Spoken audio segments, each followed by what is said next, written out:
With the elections coming up next week here in the United States and all the commotion surrounding the presidential election, most Americans may not be aware of what's happening around the world, specifically in the country of Chile. Well, this past Sunday, Chileans voted in a national referendum whether they should change their constitution or not. And the second question was on the ballot as to the method of changing the Constitution if they want to change it. Should it be via the Congress? Should it be via a constitutional convention? Chileans voted on Sunday to change their Constitution and to do so via a constitutional convention. Joining us today to tell us more about this is Dr. Carlos Casanova, coming to us from Santiago, Chile, an expert on Marxism and communism, an attorney who fled Venezuela, where communism took power there, and has been in Chile, where he's been a professor at the Catholic Pontifical University in Santiago, Chile. Dr. Casanova, thank you for joining us today. Thank you for inviting me. Thank you. This past Sunday, the vote was held. Can you tell us about that vote and what exactly transpired? Yes. Well, as you said, there were two questions. One, if the Chileans wanted to change the constitution or not, and the other, how they wanted it to be changed. And the majority of the people voted that they wanted the constitution changed. The percentage was surprisingly high.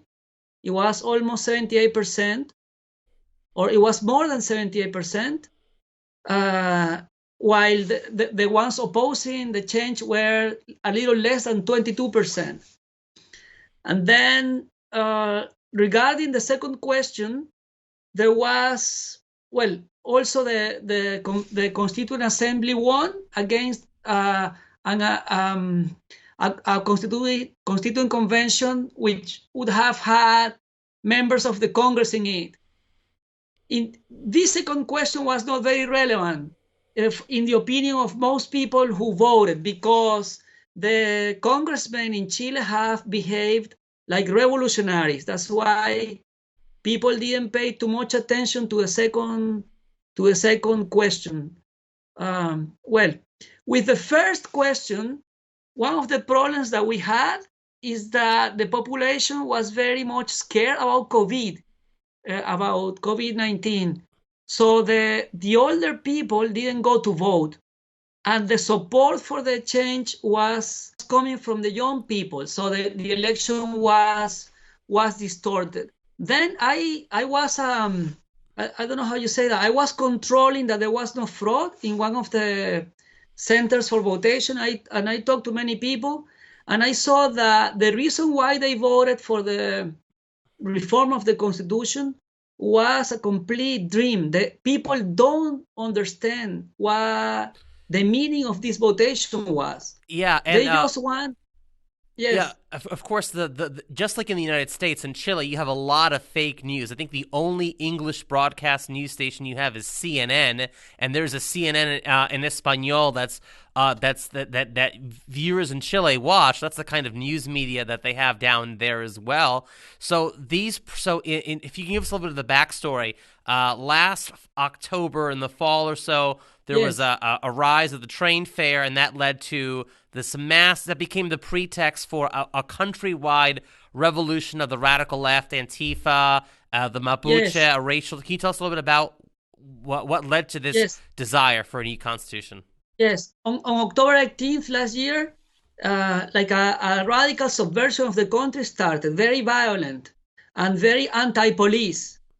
And they attacked many times the police people. Some police persons were set on fire, for example.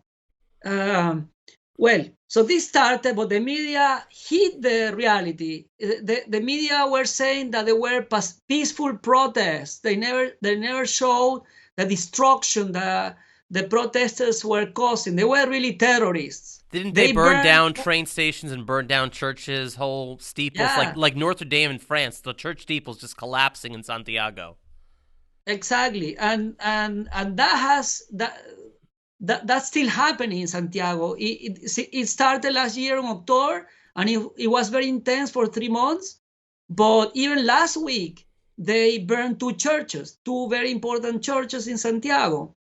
So we had this revolutionary movement which was holding or claiming that the constitution is illegitimate because it was established during the dictatorship of in 1980. Yeah, when Augusto Pinochet was the leader of Chile. So the radical Exactly. left, they hate Pinochet, seeing him as an anti-communist and referring to him as a dictator.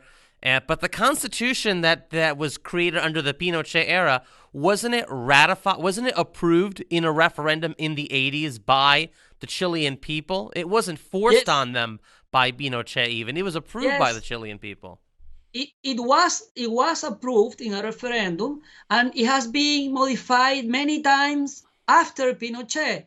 So much so that in 2005, a socialist president of Chile said that the constitution now was brand new because the change had been so deep that we could say that the constitution has his name, President Lagos. So it's completely an excuse. It's an excuse to launch a revolution.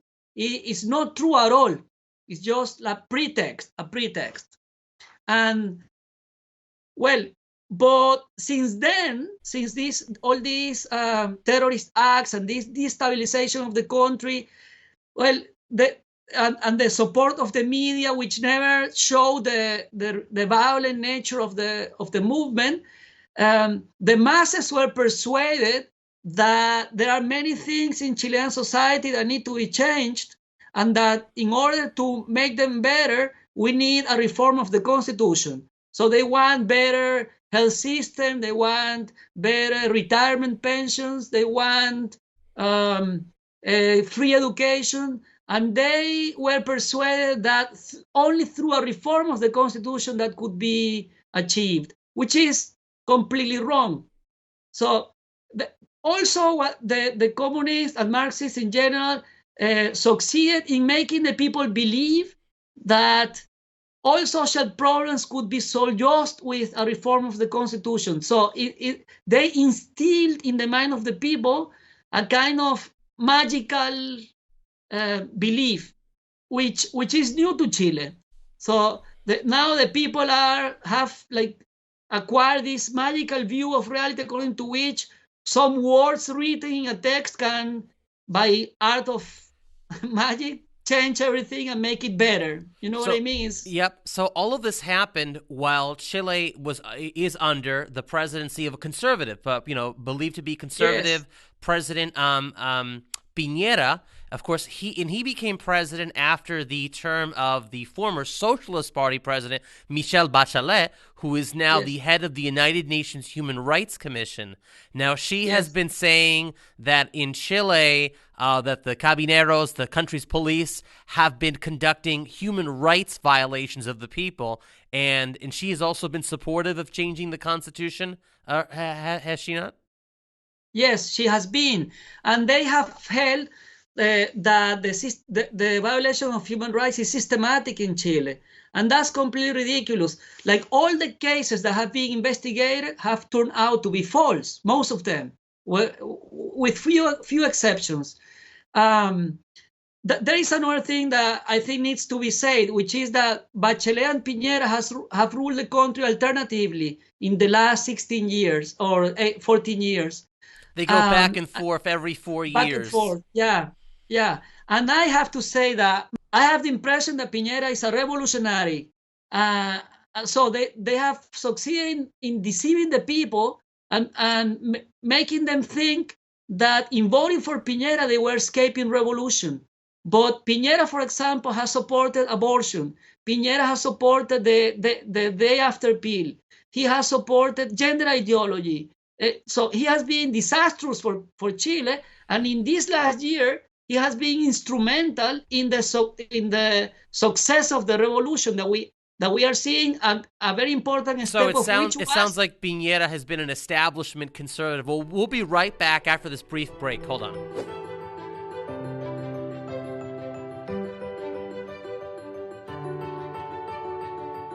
Joining us back again is Carlos Casanova. We're picking up right where we left off. So, Carlos, you were telling me that in your estimation, the president of Chile, President Pinera, has kind of been a revolutionary, even though he's a supposed conservative. He has backed many liberal and left-wing causes in the country, despite being the alleged conservative president of the country. Yes, that's how it is. And the clearest sign of this, I think, is his war against the military and the police. He has allowed the police and the military to be attacked once and again, and he has deauthorized them once and again. And in the Araucanía, really there is like heavy-handed terrorism. They are burning trucks. They are killing people. Recently, they killed a guy with a shot to his head, and the government has done nothing. They are completely left alone, like left by the Araucanía. For those that are listening, that is in the middle of Chile, right? That's by the Bio River that cuts through halfway through the country or so. And exactly. And where he the Mapuche was shot with the Mapuche. And for those listening, the Mapuche are an indigenous people that live in Chile that according to the leftist propaganda, they've been oppressed, much like African Americans in the United States supposedly have been. And that's been part of this whole revolution in Chile, right? This whole racial dynamic, sort of like Black Lives Matter, Mapuche Lives Matter, kind of same rhetoric that we're seeing here, right? Yes. In the celebrations on Sunday, you saw a lot of Mapuche flags. And I have to say that most of the Mapuche people are Chilean, feel Chilean, and love this country. And they have fought Chile's wars. So this is all a construction of the international Marxists. Yeah, the media have been creating the propaganda that the Mapuche are victims. Yes, and that's not true. And I mean, in the 19th century, there was a war against the Mapuche, and the Mapuche were defeated, but they were incorporated to the country more than 140 years ago, and they are good Chilean. And now the terrorism is carried by Maoists. So Shining Path is very much present there. And also the FARC from Colombia. So yeah, the FARC, Marxist terrorist group from Colombia, backed by Venezuela, and Shining Path, a Maoist Communist Party terrorist group that was in Peru and also in the mountain ranges there in Chile as well. Yes. So that's the reality. The Mapuche have little to do with this. Now, through propaganda and through the action of the revolutionaries, some Mapuche have joined this movement. Also because those who don't join are sometimes killed. So we have this huge problem, and Pinera has done nothing. He has done nothing. You know, he has just So what should Chileans do now, if anything can be done at this point, to take back their country, to restore whatever freedoms they can? And what is your warning to Americans? We have an election coming up next week, but we have the same problems here. A war on our police, Black Lives Matter with propaganda, making it seem as though African Americans are these victims, when most African Americans are hardworking, God-loving people, yet the media wants you to think they're all this oppressed revolutionary group. The media doesn't show the violence here in the U.S. with Antifa and Black Lives Matter, the protests which are being carried out by white Marxist communist organizations. What's your warning to Americans, and what should Chileans and Americans do? Yeah, well, first of all, I hope the Chileans wake up, because I compare what happened on Sunday with a film, a very, very good film called Van Dest, which portrays this situation. A regiment of the Ukrainian army takes refuge after the Second World War in Liechtenstein. There are 400 people. And then the Soviet Union sends a commission to persuade these guys to leave for the Soviet Union to have a better life. And the general says, don't be fool. If you go there, you will be killed. But the commission persuades a half of these people, and they go back to the Soviet Union. They think when the train is in Hungary, they are taken out of the train and massacred. And that's what's happening. So the communists offer a better world, a utopia, a utopian dream, and a utopia, yes, and the people believes them, but they are being brought to the slaughter. So I hope that the people wakes up. And then another thing is, I hope the elites are able to unite and fight back these guys. And one important point is the Marxists are already saying, and they were saying since long ago, that once the convention is constituted, it should be sovereign. So it should be above all laws. And that, I say, is a rebellion. If the convention declares that it is above all laws, it immediately should be shut down and all the members should be put in jail, in prison, because that's a rebellion against the law. Now I'm saying that to Chileans, I don't know with what success. Also, there is in Chile a real movement, like conservative movement called Partido Republicano, the Republican Party, well, different from the US. Its leader is Jose Antonio Cast. Well, Piñera and all his clique want to marginalize this man because this man is the real opposition to the revolution. So he's the true conservative. Yes, so the fake conservative want to eliminate the real conservative. But I hope that can be prevented so that really we can confront the revolutionaries and defeat them. But well, so we need here to do like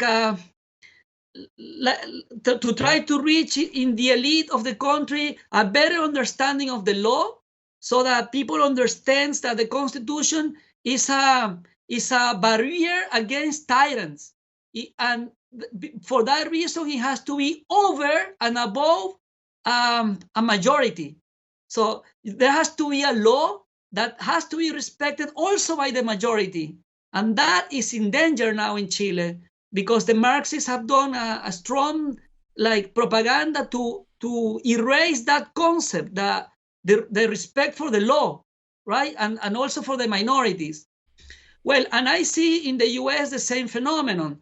You could see it with the Judge Barrett's hearings in the Senate. It was very scary. Yeah, Amy Barrett. It was very scary to hear the Democrats. They want to pack the court, as they say. But you see, and that's really destroying the Constitution. If you pack the court so that the court says as law, declares as law whatever the power that be wishes it to be the law, well, there is no law then. Absolutely right. Yeah. So the US elites have to realize that there is a law, as Cicero used to say, the Roman philosopher and jurist, there is a law above the majority,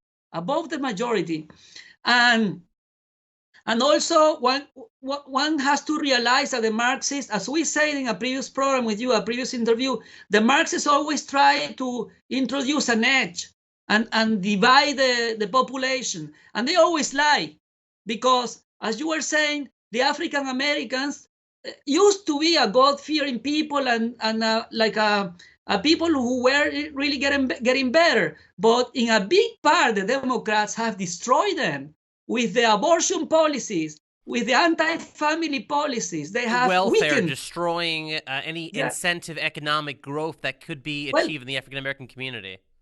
Yes, and also there is an ongoing genocide. So one of 3 pregnancies of Black people in the US ends in abortion. That's right, the unspoken genocide in America. Yeah, and look, people say, well, but the Black women do it to themselves.